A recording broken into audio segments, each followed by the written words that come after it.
Le Point vous est présenté par Infomaniac, le cloud éthique.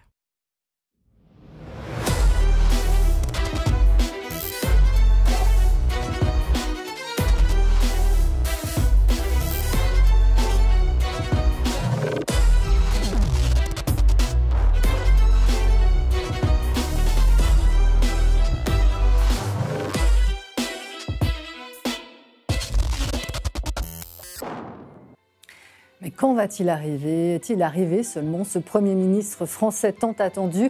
Alors qu'il est, on ne le sait pas. Une petite mouche m'a murmuré que cela pourrait être David Lisnard. On verra bien ce soir. Et peu importe, après tout, ce que décidera notre Seigneur Macron, car la France, c'est la chienlit, définitivement ingouvernable, point d'interrogation, et peut-être bientôt en faillite. Une nouvelle Grèce 3.0, mais sans Allemagne cette fois-ci pour la sauver, puisque le pilier de l'Europe est lui aussi au bord du burn-out démocratique. À quand un quatrième Reich de l'autre côté du Rhin? Funeste avenir, semble-t-il, pour nos voisins européens, mais qu'on ne se rassure surtout pas ici en Suisse. Chez nous aussi plane le fumet de la défiance vis-à-vis de nos dirigeants. Le temps de Viola Amherst, la gestion de nos retraites, de notre santé, Crédit Suisse, la migration, le nucléaire. Nos démocraties sont-elles tout au bord du précipice? Maréchal, nous revoilà. Eh bien, on en parle ce soir dans Le Point. Bienvenue à toutes et tous sur L'Aimant Bleu.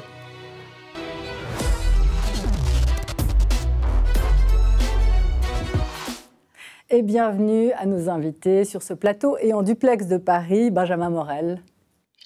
Merci beaucoup. Bonjour. Bonjour, merci beaucoup de nous avoir rejoints. Vous êtes constitutionnaliste, maître de conférences en droit public à l'université Paris II Panthéon-Assas, le grand spécialiste des institutions françaises, en particulier du Parlement, à qui vous consacrez votre dernier livre, Parlement, le temple de la République, de 1789 à nos jours, paru aux éditions Passé Composé. Vous avez été consulté, vous, par Emmanuel Macron, cet été, comme beaucoup d'autres, mais pas comme nous autres autour de cette table. Donc un grand privilège de vous recevoir. Gilbert Casassius. Bienvenue, ravi de vous recevoir également. Vous êtes politologue, professeur émérite en études européennes à l'université de Fribourg, en Suisse, et grand spécialiste de l'Allemagne et de la France aussi, et de quelques autres nations européennes. Mireille Zaki, grand plaisir également de vous avoir. Vous êtes essayiste, éditorialiste pour les médias Blick, Bilan et la NZZ, également ancienne rédactrice en chef du magazine économique Bilan et l'auteur d'une foultitude d'ouvrages, parmi lesquels, sous votre direction, paru cette année chez Favre,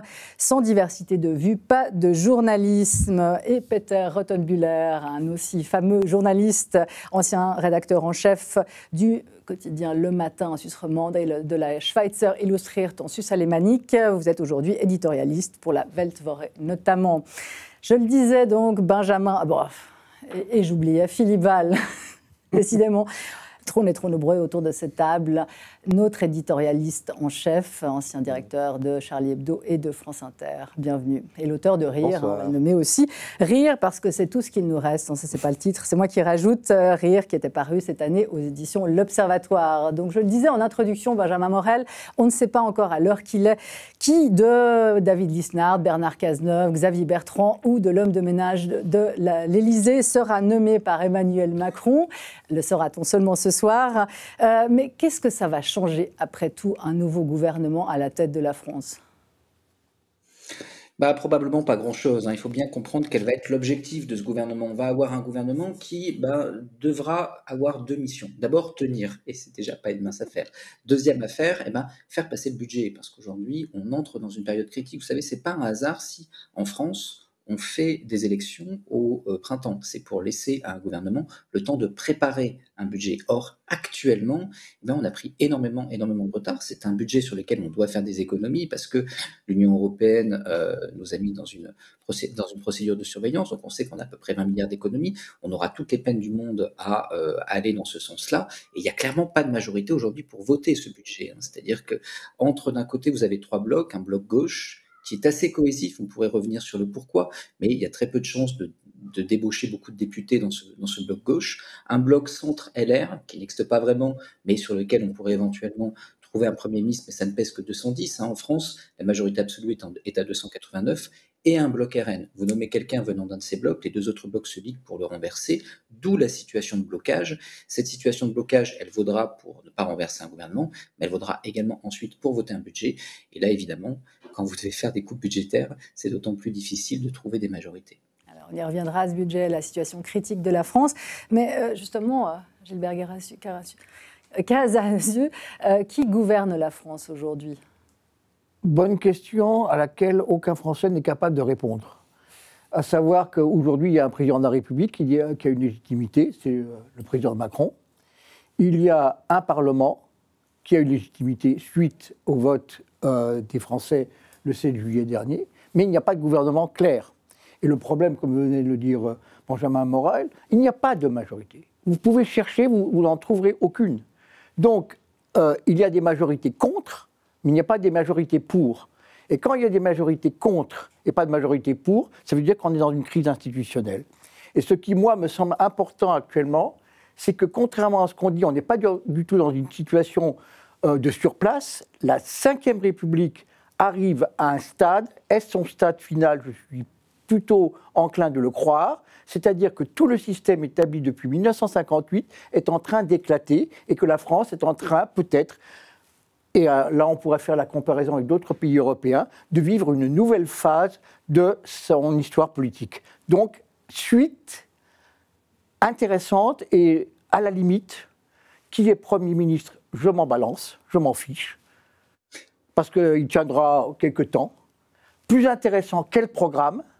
Est-ce que les idées, oui ou non, sont-elles compatibles les unes avec les autres? C'est pas sûr. Et puis, quel système politique français à l'avenir? Une grosse question où il n'y a pas de réponse pour l'instant. Quel système politique en Allemagne aussi? Parce qu'effectivement, on critique beaucoup le système présidentiel en France, mais en Allemagne, où il y a un système de coalition, on se demande aussi, Mireille Zaki, qui gouverne en ce moment? C'est les mêmes effets qui ont les mêmes causes, parce qu'on a des partis d'extrême droite qui sont montés au fil des années, qui se sont nourris de crises successives. Ces crises ne se sont jamais arrêtées.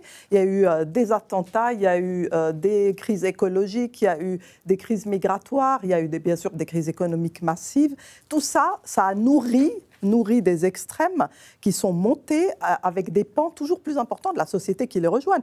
Au départ, c'est des paupérisés, des laissés pour compte, des déclassés. Ensuite, c'est des PME, des artisans, des commerçants, des petits commerces qui ne se retrouvent plus. Et à la fin, plus personne ne veut jouer le jeu du centre, des pouvoirs établis. Et on se retrouve en France avec un pouvoir établi qui lui-même ne veut plus jouer le jeu démocratique, avec cet hyper-président qui va finalement, lui, susciter le blocage, qui va faire de la résistance, qui ne va pas vouloir jouer le jeu d'une coopération avec l'opposition. Et en Allemagne, on a ce parti qui signale la montée de cette AfD, qui signale le fait que de plus en plus de gens vont adhérer à cette alternative, parce que c'est vrai que l'extrême est instable, mais l'extrême va justement balayer des pouvoirs établis qui n'arrivent plus à répondre à une majorité, puisqu'il n'y a plus de majorité, on l'a dit, il y a c'est éclaté. Et pourquoi c'est éclaté aussi? Dans une société où des inégalités sont devenues extrêmes, vous ne pouvez pas en fait avoir une gouvernance qui réponde à tout le monde. Les inégalités sont l'ennemi mortel des consensus. Voilà où on en est aujourd'hui, avec une France en lambeaux et des pouvoirs éclatés qui devraient presque répondre chacun à un pan différent de la société, parce que plus personne ne va se réunir autour d'une solution, d'un président, sauf ces partis d'extrême qui vont d'abord donner une réponse à l'immigration, à la présence de trop d'étrangers, aux problèmes écologiques, à la pensée woke. Ils vont réunir tous les thèmes de mécontentement, ils vont grossir comme ça, et on va avoir l'impression que c'est là où la majorité va finir par se dégager. Peter Rottenwüller, qu'est-ce qui s'est brisé en Allemagne justement pour qu'une population comme l'Allemagne puisse voter pour un parti d'extrême droite, néo-nazi même assumé? Alors, il ne faut pas parler de nazis. Il faudra analyser qui a voté pour l'AfD. C'est beaucoup d'anciens socialistes qui ont voté socialiste, beaucoup de la CDU-CSU. Même le Björn Höcke était parlementaire de CDU. Donc, il y a quelque chose qu'on ne comprend pas depuis la Suisse, c'est cette frustration des Allemands de l'Est qui se sentent encore un peu exclus et qui, dans le contexte international, ont une certaine sympathie pour l'Union soviétique encore, donc pour les Russes.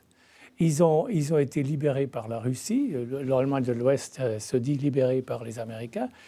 Donc, si l'AfD dit aujourd'hui aussi le Bündnis Sarah Wagenknecht, qui est le plus intéressant, l'acteur le plus intéressant, qui dit on ne va pas soutenir éternellement l'Ukraine, il faut des négociations, etc. Et puis l'arrivée des étrangers en masse, qui a été facilitée par Merkel, tout ça, ça a créé une insatisfaction. Mais en plus, il y a comme en France, il y a une grande partie du peuple qui en a marre de la bordélisation de la politique à sa tête. Vu depuis de la Suisse, on doit avoir honte de la France quand on voit son Parlement, où les gens hurlent, se comportent comme des gamins, où le seul parti qui se tient comme il faut, malheureusement, c'est le Rassemblement national. Ils viennent en costume, cravate, et puis ils ne gueulent pas dans le plénum. Donc, et en Allemagne, le gouvernement composé de 3 partis qui s'engueulent continuellement. Les gens ne supportent pas ça. On veut pas. C'est comme les enfants qui ont des parents qui s'engueulent tout le temps. Les enfants souffrent.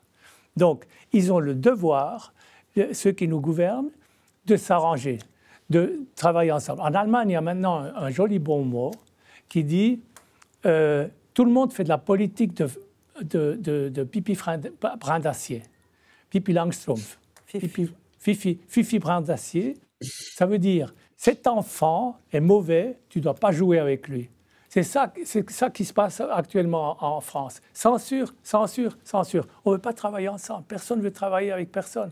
Oui, mais en Allemagne, les gens travaillent ensemble, même s'ils ne s'entendent pas très bien, la coalition, ils travaillent quand même en France. Justement, ils sont totalement déchirés. Justement, Benjamin Morel, qu'est-ce qui explique la situation dans laquelle on se trouve? Est-ce que c'est un problème justement d'institution? Est-ce que c'est un problème de mentalité politique? Parce que si on se souvient, les débats à l'Assemblée dans les années 60, avant, ils n'étaient pas tendres non plus. Donc qu'est-ce qui fait qu'aujourd'hui, on en est arrivé là? Non, vous savez, en 1947, les communistes s'enchaînent au siège à l'Assemblée nationale. On a eu des moments de violence très fortes sous la Troisième République. Je rappelle qu'il y a quand même des bombes qui ont explosé au Parlement. Donc, si vous voulez, c'est pas. Je crois il ne faut pas avoir une approche trop présentiste en la matière. En fait, on vit une crise qui, plus qu'institutionnelle, est d'abord une crise politique. En d'autres termes, vous savez, la Quatrième République. Pourquoi est-ce qu'elle tombe? La Quatrième République, c'est une constitution qui finalement est très banale. C'est une constitution d'un régime parlementaire européen rationalisé post-Seconde Guerre mondiale. On trouve des équivalents à peu près en Italie, en Allemagne, etc. Alors il y avait des amendements, des possibilités de la réformer, mais elle ne tombe pas à cause des institutions. Elle tombe à cause d'un blocage politique. À partir de 1947, les communistes sont hors jeu pour cause de guerre froide. Or, ils pèsent 30% de l'électorat. De l'autre côté, eh bien, vous avez des gaullistes qui, à partir de 1946, sont également hors jeu parce que De Gaulle sort des systèmes d'alliance. Et donc, vous gouvernez sur une partie très restreinte de votre Parlement, sur environ les 2/3 de votre Parlement. Qu'est-ce qui nous arrive aujourd'hui? On a 2 forces très polarisées. L'AFI d'un côté, le RN de l'autre. Ils ne peuvent pas rentrer dans des combinaisons d'alliances. Et donc, qu'est-ce qui se passe? Eh bien, vous avez une prise en étau des partis dits de gouvernement, mais qui pèsent en fait une part assez faible de l'Assemblée nationale. C'est-à-dire qu'actuellement, arithmétiquement, si vous dites ni l'AFI ni RN, ce que dit Emmanuel Macron par exemple dans sa lettre du 10 juillet, ça veut dire que nécessairement, vous gouvernez de LR au Vert. Autrement dit, des écologistes à la droite conservatrice, ces 2 groupes politiques n'ont absolument aucun point commun et ils peuvent vouloir faire alliance. Je veux dire, on peut dire s'ils étaient responsables, etc. Mais quand vous défendez une vision de l'intérêt général et que vous dites je vais faire alliance avec des gens qui ont une vision totalement contradictoire de l'intérêt général et que qui plus est, j'ai Marine Le Pen d'un côté et Jean-Luc Mélenchon qui me diront vous avez trahi et vous êtes vraiment des gens inconsistants, etc. Et que donc ce faisant, je vais perdre des plumes d'un point de vue électoral. Autrement dit, demain, j'aurai toutes les peines du monde à imposer mon programme dans le cadre d'une élection. Ça ne fait pas non plus tout à fait envie de faire alliance, si vous voulez. Et ça, on le retrouve dans beaucoup de pays européens. C'est-à-dire que si vous regardez l'Allemagne aujourd'hui, vous avez une montée de l'AfD, vous avez une montée de Die Linke, vous avez, qui plus est, un nouveau groupe politique qui aujourd'hui part en scission vis-à-vis de Die Linke. Et donc, cette prise en étau par des forces qui sont des forces avec lesquels on ne peut pas s'allier, rend la situation politique très difficile. Si jamais vous gouvernez sur la moitié de votre assemblée, vous pouvez plaquer ça en Italie, vous pouvez plaquer ça en Allemagne, vous pouvez plaquer ça en Grande-Bretagne, en France. Ça n'est pas possible de tenir en la matière. La France a des particularités, le mode de scrutin majoritaire à 2 tours, l'élection présidentielle, c'est des éléments qui, en effet, peuvent être des éléments aggravants, mais on est dans un mal occidental plus large. Ce n'est pas un hasard, si des États-Unis à la Pologne, du Portugal à la Suède, aujourd'hui, il n'y a personne qui va bien. Je suis désolé, je dois intervenir parce que là, il y a des erreurs qui ont été faites, des erreurs de fait. Premier point, l'Allemagne n'est pas au bord du 4e Reich. Deuxième point, la Linke est en train de baisser, complètement en train de baisser et pas d'augmenter. Troisième point, ce ne sont pas les socialistes en majorité qui ont voté. Au profit de qui ça baisse? Attendez, ce n'est pas les socialistes qui ont voté pour l'AfD. Ce qu'il y a, le SPD était toujours relativement faible dans les nouveaux Länder. Le SPD s'en est pas très bien tiré, mais mieux tiré que d'autres. Quand on voit qui a voté l'AfD, et je connais bien la région pour y avoir vécu et pour y avoir enseigné, très simplement, c'est les anciens électeurs de CDU qui, aujourd'hui, votent AfD. Les électeurs de CDU des années 90 ont voté en masse pour l'AfD. Deuxième point, aujourd'hui, la Linke Alors, on va juste regarder peut-être les statistiques. Oui. Là, on voit la progression. Donc, on parle des élections en Thuringe et en Saxe. La Linke on a les images de la Thuringe parce que les gens sont partis les années vers 2010 et l'Alliance 2024, qui sont progressivement passés effectivement de la CDU. Contrairement à ce qu'a dit d'ailleurs un journaliste l'autre jour sur le plateau de LCI, les gens de la Linke sont allés vers l'alliance Sarah Wagenknecht. C'est pas du tout la même chose. La grande question qui va se poser en Allemagne, la grande question, c'est ce qu'on appelle en allemand la Brandmauer, c'est-à-dire le cordon sanitaire. Est-ce que oui ou non, le cordon sanitaire va tenir entre les partis dits démocratiques et les partis extrémistes? Et c'est la question qui va se poser pour la CDU, mais aussi pour l'alliance Sarah Wagenknecht. Dimanche dernier, il y a des maires CDU en Thuringe et en Saxe qui ont appelé leur parti à mettre fin au cordon sanitaire avec l'AfD. Ce sont des signes avant-coureurs et même Mme Sarah Wagenknecht a déclaré que sur certains dossiers, il serait prêt à travailler avec l'AfD. Donc il faut, je crois, mettre clairement l'église au milieu du village et ne pas faire des conclusions. Ça, c'est l'une des grandes questions, Mireille Zaki. Justement, est-ce qu'on doit travailler avec ces forces ou bien, parce qu'après tout, elles ont été élues démocratiquement. Exactement. Donc là où M. Morel a raison, c'est que c'est une tendance qui dépasse de loin l'Allemagne ou le cas spécifique de la France, les gens qui se disputent au Parlement, les spécificités de la gauche en Allemagne. Non, la tendance, elle est la même. Même en Suisse, les partis gouvernementaux, les partis plus au centre, les partis établis, PLR, PS, ici en Suisse, perdent des voix. L'UDC monte ici, le RN monte là-bas, l'AfD montre une nouvelle, veut être fréquentable. On devient acculé au fait de se dire il faut discuter avec eux, il faut commencer à avoir ces Ils font l'agenda. Ils font l'agenda, par exemple, en Angleterre. Ils amènent les thèmes sur la table. C'est la gauche qui est au pouvoir et c'est Nigel Farage, finalement, qui guide l'agenda. Là, maintenant, la coalition en Allemagne fait aussi, suit notamment sur l'immigration. Un autre indicateur intéressant, c'est comment les lobbies se sont reportés. Moi, j'ai regardé le cas pour la Suisse, il faut aller sur lobbywatch.ch. La majorité des lobbies de l'économie, du commerce, mais massivement, s'est reporté maintenant sur l'UDC, plus que sur le PLR. Le PLR semble être un parti de l'économie du passé. Le parti de l'économie d'aujourd'hui, c'est l'UDC, très clairement. Ça veut dire que aussi les soutiens de toujours plus importants de la société vont vers une droite qui est plus libérale même que le PLR au niveau économique et commercial, parce qu'elle se met moins d'obstacles, elle est moins écologique, mais elle est plus conservatrice au niveau sociétal et social. Et c'est ça aujourd'hui qui attire les adhésions. Oui, alors Philippe, justement, parce que la politique du barrage, quelle légitimité elle a aujourd'hui? On voit en France, finalement, c'est le RN qui décide qui sera ou pas Premier ministre et qui ou pas sera censuré. Est-ce que ça ne serait pas plus simple de leur laisser à un moment donné le pouvoir? C'est bizarre parce que finalement, c'est Yael Braun-Pivet qui a été élue présidente de l'Assemblée nationale. C'est quand même un signe étrange, un signe peut-être de confusion, mais la confusion a donné quand même naissance à cette élection de Yael Braun-Pivet qui est issue quand même du camp. Alors on dirait pas présidentiel, on dirait pas controversé. On dirait pas oui, mais elle a été élue. Voilà. Alors c'est peut-être parce que il y a un camp de raison qui ne se définit pas assez lui-même, parce qu'aujourd'hui, le débat parlementaire à l'extrême droite et à l'extrême gauche a dévitalisé, on pourrait dire, le Parlement, parce que ce sont des partis identitaires. L'extrême gauche cherche à rassembler un électorat issu de l'immigration, des Français musulmans, clairement, bon voilà, tout le monde le sait, et l'extrême droite de son côté a prospéré sur le rejet de cette immigration, de ce Français issu de l'immigration musulmane, on pourrait dire, pour aller vite, voyez. Donc c'est un problème identitaire et religieux presque, qui rend le débat totalement irrationnel, et les gens sont très sensibles à ce débat, qui n'est pas pris en compte par le centre droit, le centre gauche, qui a négligé, qui a eu peur de traiter ces sujets-là.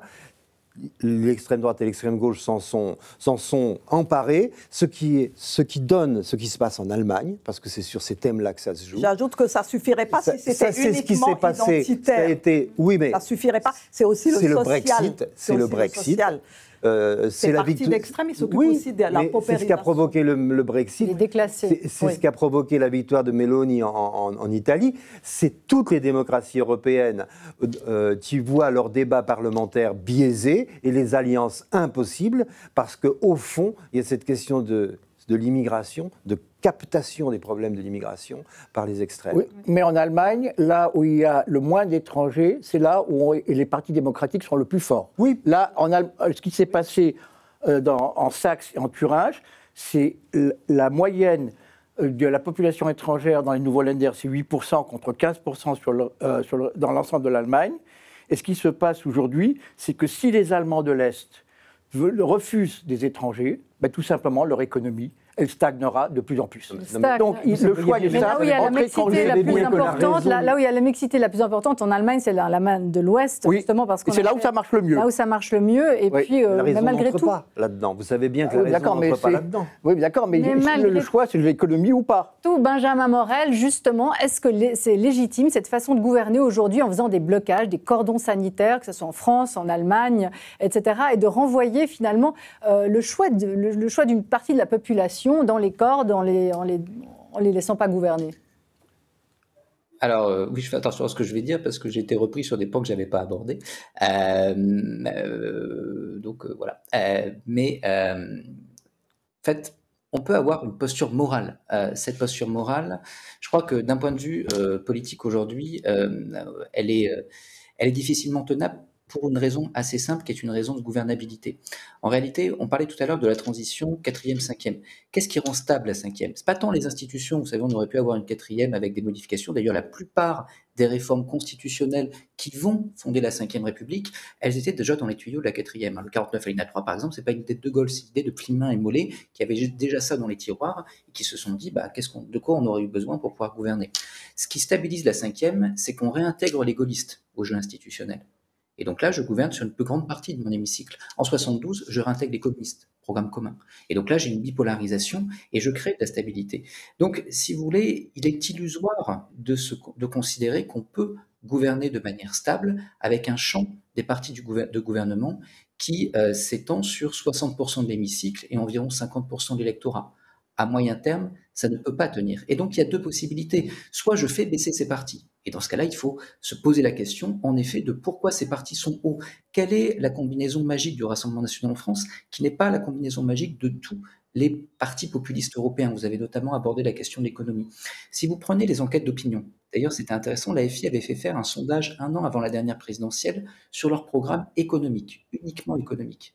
L'avenir en commun, le programme de Jean-Luc Mélenchon. Bilan, 70% des Français sont d'accord avec le programme de Jean-Luc Mélenchon. Ils n'avaient testé que les propositions économiques. Regardez les enquêtes sur la réforme des retraites. Économiquement, la France est très à gauche. Mais sur les sujets sécurité, immigration, la France est plutôt à droite, entre guillemets, si tant est que ça veuille dire quelque chose en la matière.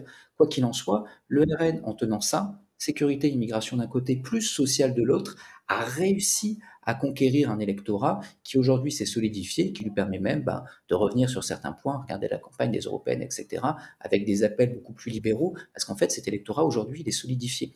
Donc ça fait la force du Rassemblement national. Si jamais vous arrivez à faire baisser ça, si jamais vous arrivez à avoir un RN plus bas, une AFI plus basse, à ce moment-là, vous élargissez votre champ politique et vous pouvez gouverner. Si ce n'est pas le cas, c'est arrivé dans d'autres pays européens, les cordons sanitaires finissent par fondre tout bêtement parce que les partis politiques traditionnels n'ont pas le choix ou parce que ces partis politiques populistes sont tellement hauts qu'ils finissent par prendre le pouvoir tout seuls, ce qui pourrait arriver pour le RN. Notre mode de scrutin le permet. Avec mode de scrutin majoritaire à 2 tours, on estime que si vous faites environ 35%, vous pouvez conquérir une majorité absolue et le Front républicain qui existe encore est passé en quelques années du béton au carton-pâte. Donc on pourrait avoir une fonte pour des raisons sur lesquelles peut-être on reviendra. Donc il y a un choix binaire, soit on arrive à traiter fondamentalement les problèmes et on fait baisser ces partis, soit si on ne peut pas, bon an mal an, et c'est pas une position morale, c'est je dirais une réalité en politique comparée, les digues finissent nécessairement par sauter parce qu'il faut bien gouverner. C'est ce qu'a fait Mette Frederiksen au Danemark. C'est comme ça qu'elle a fait baisser les extrêmes. Elle a traité les sujets. Mais justement, alors Peter Rothenbuehler, c'est la question de la compétence des politiques qui nous gouvernent et de leur nullité. C'est vrai que là, en France, on est effaré quand même par la dernière sortie en date. C'est Édouard Philippe qui se présente papable pour reprendre la présidence, alors qu'il y a des problèmes graves de gouvernance et d'effet de cette non-gouvernance en France. La faiblesse de nos politiques qui après auront beau jeu de justement crier à l'enfer quand on parle du RN ou de l'AfD. Est-ce que ça, c'est quelque chose qu'il faut prendre en compte et pourquoi il y a une pareille carence dans la classe politique aujourd'hui? Bon, c'était toujours le cas. C'était jamais les meilleurs qui se sont fait élire à la tête des États. Mais cette Brandmauer dont on parle, ce cordon sanitaire en Allemagne, il est déjà en train de s'effriter. La politique se fait toujours à la base d'abord.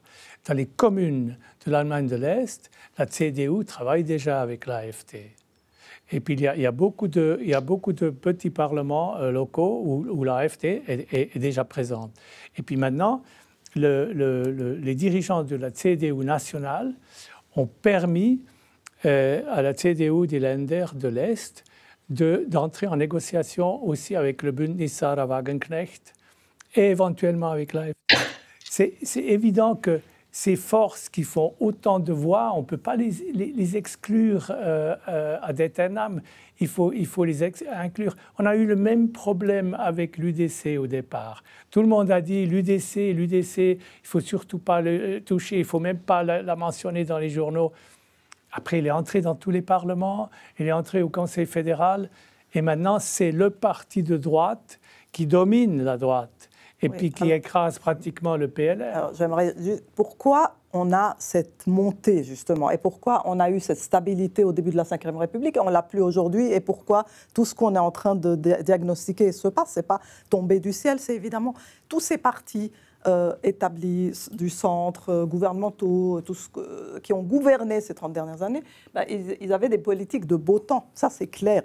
C'est des politiques qui marchent par beau temps, en période de paix, en période aussi où on a des populations relativement homogènes, qui ont un peu les mêmes intérêts, les mêmes aspirations, etc. Pendant qu'ils gouvernaient de cette manière, par exemple 7 ans de macronisme, bien sûr orienté vers les plus aisés, ça c'est documenté, la situation s'est énormément détériorée dans le monde, pour l'Europe, pour les États-Unis, pour la montée du Trumpisme aussi aux États-Unis. Et ces partis, PLR en Suisse, PS, Macron, En Marche, les Républicains, etc., ne se sont pas adaptés. Avec entêtement, ils ont continué, ils ont poursuivi la CDU, les Allemands du centre, etc. Même politique, jamais de prise en compte, comme disait Peter, de prise en compte des nouvelles aspirations, des nouveaux problèmes. Et aucun d'eux n'a opéré de virage. certains, on s'est dit, ils vont aller dans le mur. On a le PLR ici, sur lequel j'ai souvent écrit, pas tenu compte des problèmes de paupérisation, d'écologie, tous les virages ont été ratés. Et donc, une rigidité chez ces partis qui n'ont pas été ouverts au changement. Et donc, tous les autres thèmes, à la fois identitaires et sociaux, ont été récupérés par les autres partis qui leur ont juste pris leur audience, ils leur ont pris leur marché. C'est vraiment une histoire de disruption politique. Vous avez raison, mais d'abord, je pense que la comparaison AFD, UDC, notamment historiquement, ne tient pas du tout la route. C'est totalement d'autres sources et d'autres mouvements historiques. Alors expliquez-nous, c'est quoi la différence? Parce que l'AFD a pris sa racine dans la crise de l'euro. C'est là qu'elle a vraiment été alimentée. L'extrême droite allemande a toujours existé. C'était la haine de l'Europe, c'était le rejet. L'extrême droite a toujours existé, sauf depuis les années 60 jusque dans les années 90. N'oublions pas les républicains et la DVU dans les années 90, qui ont fait de très bons scores. Ils se sont restructurés par le parti anti-euro et ensuite, c'est devenu un parti qui s'est réclamé, et qu'on le veuille ou non, et Höcke l'a dit clairement, d'une tradition nationale socialiste, qu'on le veuille ou non.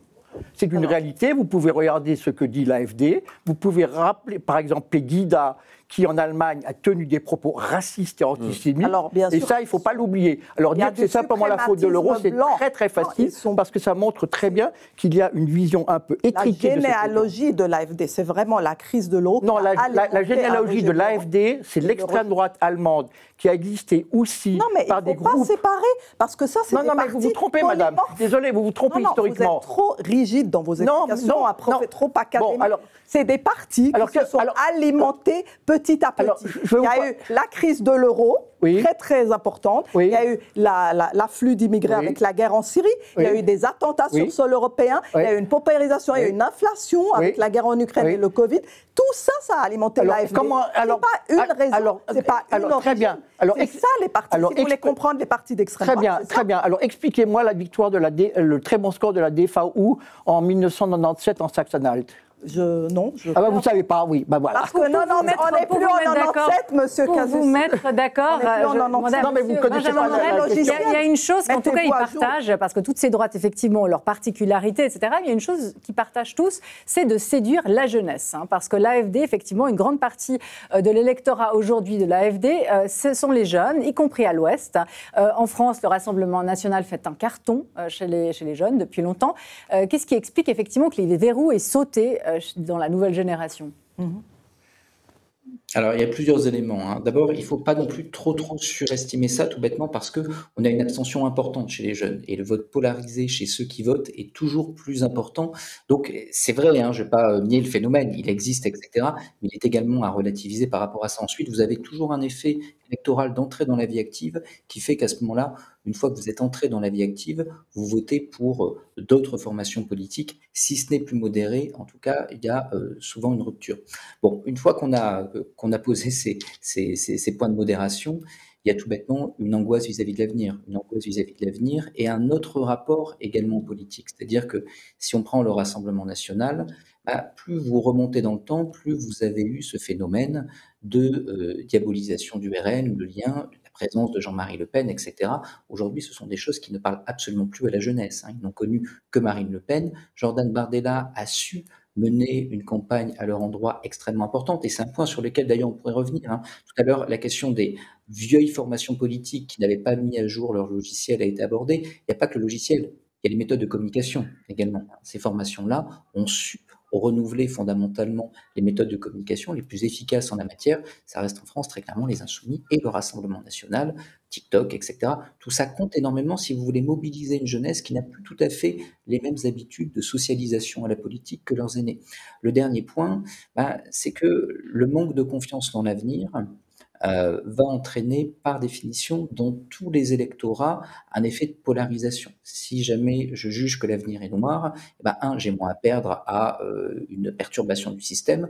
Deuxièmement, je peux avoir à gagner. Et puis de toute façon, la vision relativement noire me laisse à penser qu'une solution plus radicale peut permettre justement de modifier la donne. Or, en la matière, les jeunes considèrent pour beaucoup que l'avenir ne joue pas tout à fait en leur faveur, et que donc, ce faisant, les changements de braquet plus radicaux, que ce soit à gauche ou à droite, peuvent avoir lieu. C'est un phénomène, évidemment, qui aujourd'hui est accru, mais vous prenez les années 60, vous prenez les années 20, vous avez des phénomènes relativement similaires dans des gradations un peu différentes. Mais c'est vrai que ça frappe, effectivement, que les jeunes soient plus estomaqués quand il s'agit de cautionner des croix gammées ou autres. Alors justement, le phénomène, il est plus large que ça, c'est-à-dire les jeunes sont plus politisés en général. Je crois que M. Morel l'a dit, que c'est vrai qu'il y a une politisation transversale à toute cette génération, certainement à cause des réseaux sociaux, le fait qu'il y a la parole qui est très libérée sur Twitter et sur TikTok, et on voit que ça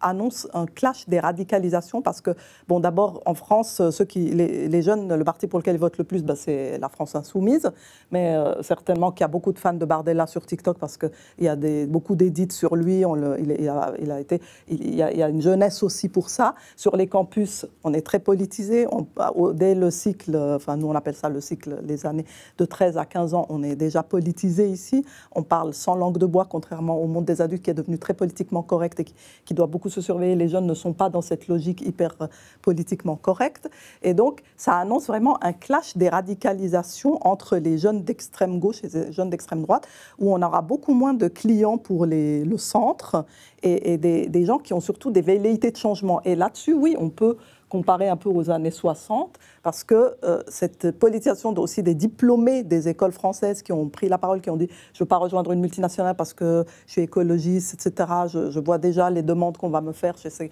grands consultants, etc. » Donc, beaucoup d'idées politiques même vont venir de cette génération pour peut-être, on espère, renouveler finalement le paysage politique, mais peut-être aussi faire des gros changements, peut-être pas des révolutions, mais ça annonce quand même beaucoup de clashs, forcément. Et puis, Skip Peter, justement, il propose aussi ces factions d'extrême droite ou d'extrême gauche, parfois aussi. Il propose aussi un projet identitaire notamment en Allemagne qui parle. Est-ce qu'on n'assiste pas aujourd'hui aussi à une forme de Risorgimento? La culture allemande, pendant très longtemps, c'était caca, c'était les grands perdants de l'histoire. Ben oui, il fallait quand même un peu taire ça. Aujourd'hui, il y a une forme de décomplexation, des nouvelles générations qui ont envie d'être fières d'elles-mêmes aussi et qui se retrouvent justement dans le programme de ces forces-là. Oui, et puis la Deuxième Guerre mondiale, la Shoah, c'est tellement loin pour les jeunes. Ils ont trois problèmes. Un, c'est la sécurité. Quand ils sortent, les jeunes, et puis qu'il y a toujours ces petits étrangers avec leurs couteaux qui tuent de temps en temps quelqu'un, ça leur fait souci. Et ils disent, alors les étrangers, dehors. Les étrangers dehors, moi je travaille, je veux être tranquille dans mon pays. Et le troisième effet qui les fait détourner des partis traditionnels, comme les écologistes et les socialistes, c'est qu'on leur fait peur de l'avenir. On leur dit, d'ici 20 ans, tu vas cramer au soleil. Et puis on leur dit, tu dois changer de voiture, tu dois tout de suite, dans 10 ans, tu dois acheter une voiture électrique. Le gars qui, avec ses économies, a tout juste pu s'acheter une petite Opel. Alors ils disent, ceux-là, on ne les écoute plus. Et puis, en ce qui concerne la sécurité, il y a la présidente du Parti socialiste du SPD allemand qui s'est totalement décrédibilisée et puis qui est crédibilisée par quelque chose qu'elle a dit dans un débat de télévision. Elle a dit les assassinats de Solingen, où un requérant d'asile qui aurait dû être renvoyé en Bulgarie depuis longtemps et qui a tué plusieurs personnes et blessé je ne sais pas combien, elle a dit c'est pas un problème. Elle a dit c'est pas un problème. Donc maintenant il y a même des voix socialistes, des ténors socialistes qui disent cette femme elle est complètement dingue. Et puis les jeunes ils entendent ça, ils disent mais c'est là. Pourquoi on met encore un bulletin SPD dans l'urne quand on a des gens comme ça à la tête? Quand j'avais 23 ans ou 24 ans, il y avait eu un attentat à Munich d'extrême droite qui avait fait 13 ou 14 morts. Je suis allé à la fête de la bière de Munich. Mes copains à l'époque, on est allés à la fête de la bière et dans d'autres choses. C'est pas simplement parce qu'il y a eu un attentat, c'est un problème beaucoup plus profond de représentation idéologique. On joue évidemment sur l'émotion et ça joue aussi pour le succès du Rassemblement national, ça a aussi beaucoup joué pour Fratelli d'Italia chez Meloni. Donc, cette émotionnalité est un facteur qui est important dans l'explication des victoires des partis d'extrême droite, mais il y a aussi deux éléments dont il faudrait se rendre compte. Premier point, beaucoup de personnes, et c'était notamment visible en France, qui disaient « on a tout essayé, on voudrait maintenant essayer quelque chose de neuf », parce que le pouvoir économique fait en sorte que les gens ont l'impression, et ils n'ont pas tort, qu'à cause des règles du jeu économique, il n'y a plus d'autonomie relative du politique. C'est le terme typique de la science politique. C'est-à-dire que l'acteur politique, en l'occurrence le citoyen, n'est plus en mesure, même par un vote, de prendre fait et cause pour un parti ou influencer la politique. Ça, c'est le premier point. Et le deuxième point, et ça, c'est un débat qui touche l'ensemble de l'Europe et qui va toucher peut-être la France et qui touche la Suisse, qui touche l'Allemagne, c'est aussi, est-ce que les coalitions dont on vante aujourd'hui les mérites en France, parce qu'on ne les connaissait pas, bien qu'il y ait eu des coalitions en France, est-ce qu'aujourd'hui, ce système de coalition n'arrive pas aussi à une certaine limite? Parce que qu'est-ce qui se passe en Allemagne aujourd'hui? Quand on a eu en Allemagne, pendant les 3/4 du temps sous Merkel, on a eu une grande coalition. Entre 66 et 69, on a eu la première coalition, on a dit c'est une solution de rechange, c'est un sparadrap, c'est la dernière des solutions. Mais c'est exceptionnel. Ce qui était exceptionnel à la fin des années 60 est devenu la norme dans les années 2010-2020. Et aujourd'hui, on a une coalition à 3, et c'est la première fois, et cette coalition à 3 ne marche pas. Si aujourd'hui il y a des élections en Allemagne, cette coalition à 3 ne marche pas. Elle n'a pas de majorité. Et c'est le problème de retrouver des majorités qui se posent partout. Parce que quelles seront les majorités aujourd'hui en Allemagne quand on voit les sondages en 2025 ? Il n'y en a pas véritablement. Donc c'est exactement le même phénomène. C'est ça qui est coalitions, je suis d'accord avec vous en ce sens que est-ce qu'on est encore prêt justement à faire des consensus aujourd'hui, parce que les coalitions, ça a toujours été les compromissions. Alors les coalitions, pas toujours des bons résultats. Non, mais aujourd'hui, on a l'impression que, et d'ailleurs même en Suisse, on le mesure, le fait que le consensus, c'est frustrant pour la plupart des citoyens. Oui, vous avez raison. Dans votre question, il y a deux volets. Un, la coalition n'a pas toujours de bons résultats. Pour l'Allemagne, cette longue coalition que vous avez citée, je suis totalement d'accord avec vous, elle a eu un résultat catastrophique pour quelque chose d'essentiel pour l'Allemagne et pour l'Europe, c'est l'énergie. Ça a été une catastrophe qu'on paye très cher aujourd'hui, qui est un élément décisif de la crise que l'on traverse. Et ça, c'est le fait de la mollesse de la coalition, de ce côté informe des idées de la coalition. Ensuite, ce qui est intéressant, par exemple, dans ce qui se passe en France en ce moment, dans ce qui s'est passé au Parlement dans les mois qui ont précédé sa dissolution, et ce qui se passe là maintenant, c'est qu'on a l'impression que l'intérêt national est très clair, c'est-à-dire on a le double des critères de Maastricht pratiquement en déficit, presque 6%, 5,8%. Donc c'est une catastrophe. On sait très bien que ça ne peut pas durer comme ça, que les solutions, en gros on les connaît parce que c'est à peu près toujours les mêmes. Il faut faire des grosses économies et personne ne s'entend.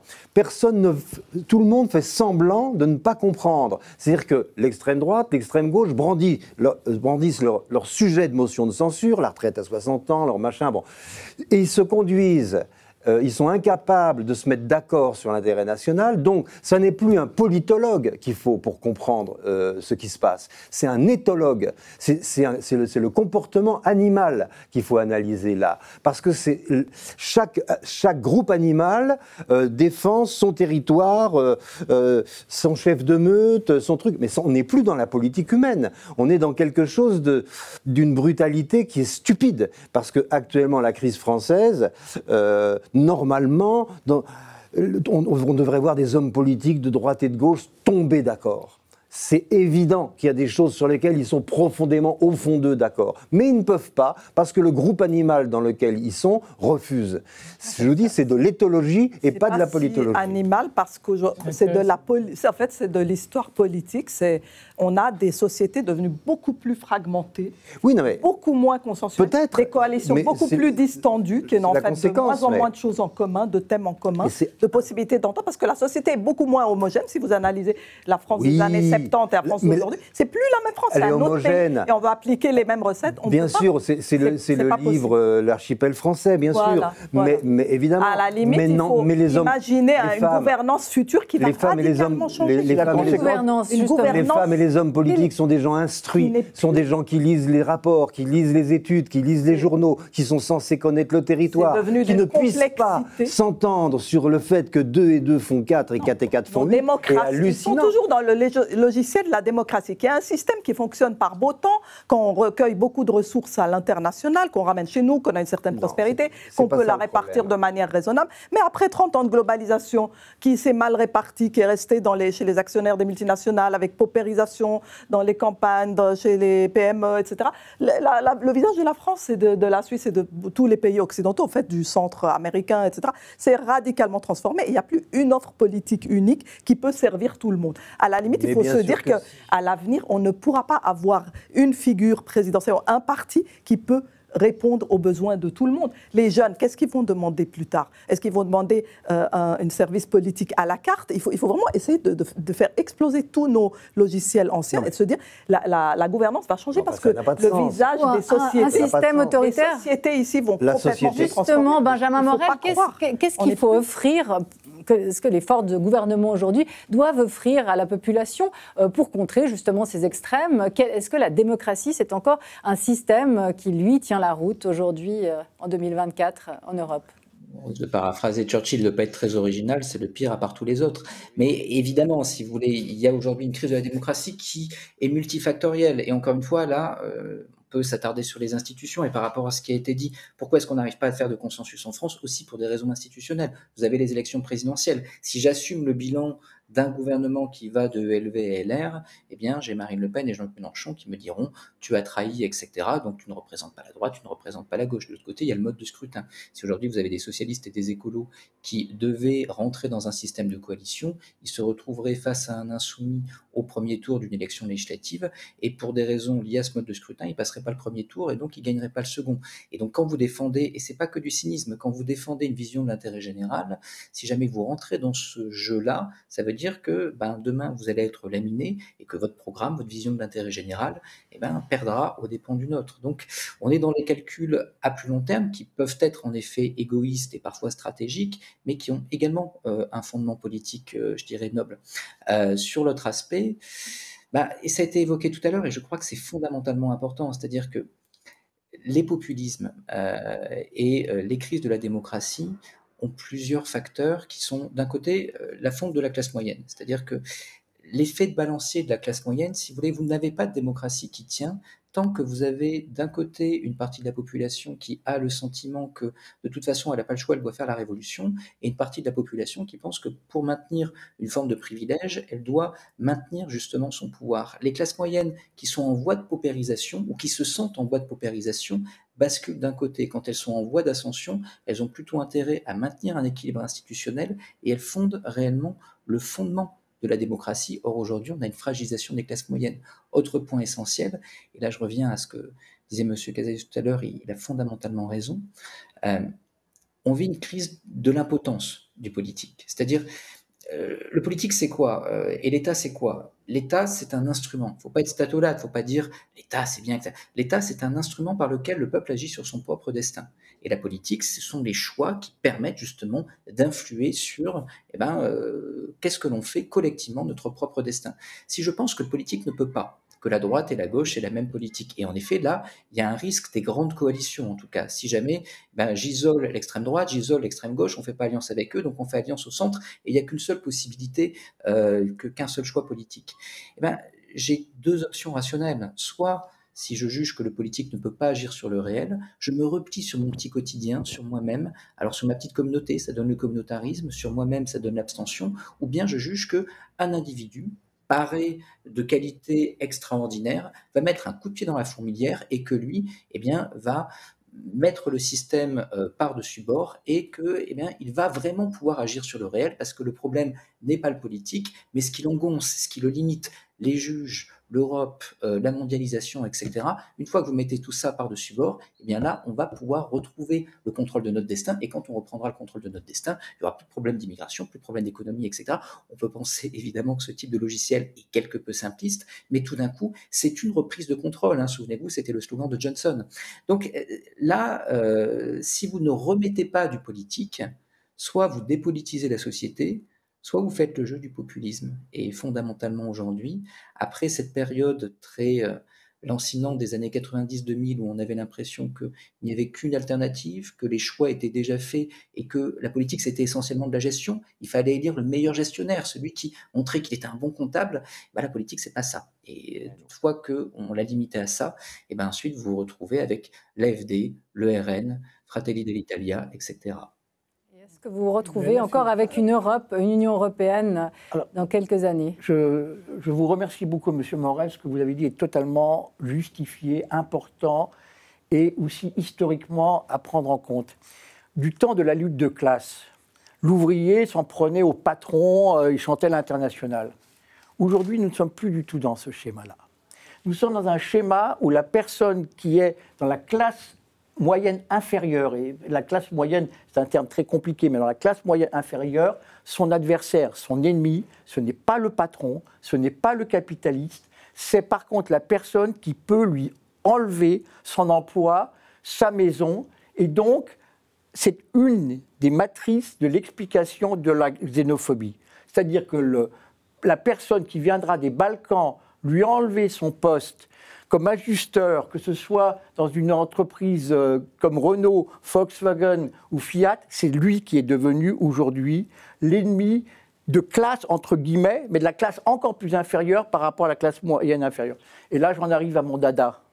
Il est temps que la politique reprenne une chose qu'elle a oubliée, c'est de savoir donner la parole aux idées et à la pensée. Évidemment. Et ça, c'est totalement mort. Et je prendrai une métaphore. Il y a 25 ans, 30 ans, 35 ans, lorsque moi-même j'étais étudiant, mes professeurs faisaient des cours sur les intellectuels et la politique. Aujourd'hui, dans aucun institut politique, vous avez véritablement ce cours. Par contre, si vous faites un cours sur la Suisse puissance postcoloniale, votre auditoire est plein. Oui. Donc, très simplement, tout ce qui est lié à la pensée politique, et ça serait un beau petit jeu de questions. Citez-moi un penseur politique vivant aujourd'hui qui influe sur la politique. Dur. Peut-être j'en citerai un, c'est Jürgen Habermas. Il a 91 ou 92 ou 93 ans. C'est-à-dire que nous sommes dans une période de vache extrêmement maigre de la pensée politique et un des travaux, mais c'est un travaux d'Hercule, c'est dur, c'est de remettre la pensée politique au milieu, parce que je considère, et je suis très vieux jeu, mais je suis un grand défenseur de la démocratie, que la démocratie, c'est encore un débat d'idées entre la gauche et la droite, que c'est pas tout à fait la même chose, et que si on commence à offrir une bouillie politique, ceux qui vont profiter et qui vont nous faire payer le prix de la soupe, ce sont les extrêmes, et c'est ce qu'il faut éviter. Alors, brièvement, justement, en quelques mots, est-ce que justement ce qui ne manque pas aujourd'hui, c'est de l'intelligence, c'est de la culture? Pourquoi à droite comme à gauche. Et c'est toujours l'éléphant au milieu du corridor qu'on oublie, c'est l'importance de la financiarisation de la politique. Et les États-Unis en sont un exemple éloquent avec le black money qui est à tous les niveaux, versé à tous les niveaux. En France, même Macron, il avait levé énormément de fonds qui avaient été saucissonnés en plusieurs dons différents pour rentrer dans les clous de la légalité. Le RN a commencé à récolter des fonds de milliardaires catholiques conservateurs. L'AfD a des dons très importants, mais aussi les dons de l'État augmentent en Allemagne. Et parce qu'ils ont plus d'adhérents. Et donc, cette financiarisation fait qu'on oublie les idées. On n'est plus là juste pour défendre les grandes idées, on est beaucoup là pour aussi faire du business. Et puis après, on a aussi un mandat par rapport à nos donateurs, on doit le respecter et on va négliger certains aspects de l'intérêt général, justement. Et ça va faire beaucoup dans le résultat qu'on a eu ces dernières années, c'est-à-dire que beaucoup d'intérêts de groupes multinationaux puissants qui ont donné beaucoup à ces gouvernants ont été privilégiés. On passait devant. Donc vous voulez dire qu'en fait, ces droites ou ces gauches extrêmes vont subir le même sort que les autres? Ils sont déjà en train de recueillir beaucoup d'argent se reporte sur eux. Et c'est ça qu'il faut regarder ça pour savoir. Mais je pense que contrairement à ce que pensent beaucoup de monde, et je suis totalement d'accord avec vous. Il n'y a pas, c'est pas l'argent, les intérêts personnels, ce n'est pas que cela qui mène le monde. Les idées mènent le monde, beaucoup plus qu'on ne le pense. Mais peut-être que l'argent sape les forces. Les idées mènent le monde. Les forces.